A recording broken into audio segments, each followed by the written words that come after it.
அனைவருக்கும் வணக்கம். மீண்டும் வணக்கம். அண்ணன் அண்ணாமலை அவர்களுக்கு திடீர்னு காய்ச்சல் வந்து அவர் வீட்டில் இருக்காருன்னு கேள்விப்பட்டு செய்திகள் வந்து கொண்டிருக்கிறது.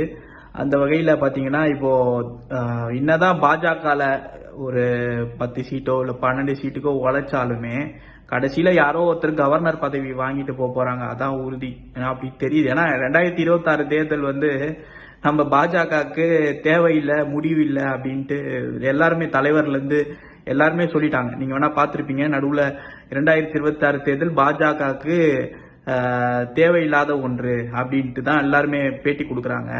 அப்படி பார்த்தா அண்ணாமலை அண்ணன் நிச்சயமாக ஒரு முடிவு எடுக்க வேண்டும். இந்த இடத்துல ஒரு ஒரு டேர்னிங் பாயிண்ட்டை கண்டிப்பா கிரியேட் பண்ணி ஆகணும். அரசியல் பாலிடிக்ஸ் சயின்ஸ்ல பார்க்கும்போது பிரேக்ன்றதே ஒரு மக்கள் வந்து நிச்சயமா சிந்திக்க ஆரம்பிச்சிருவாங்க.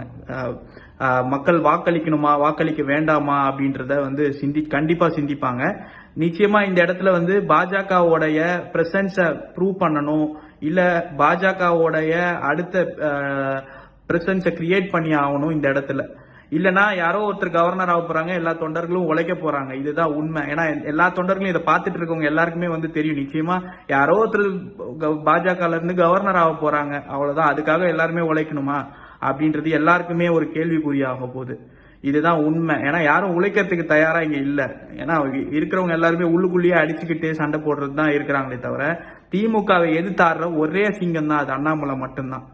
இதை வந்து நீங்க என்ன வேணா நீங்க என்ன திட்டினாலும் பரவாயில்ல, உண்மை இதுதான். கலவரம் யாருமே வந்து நிலவரத்தை வந்து தெளிவில்லாம பேசினீங்கன்னா பிஜேபி சுக்கு நூறாயிடும், அதான் உண்மை.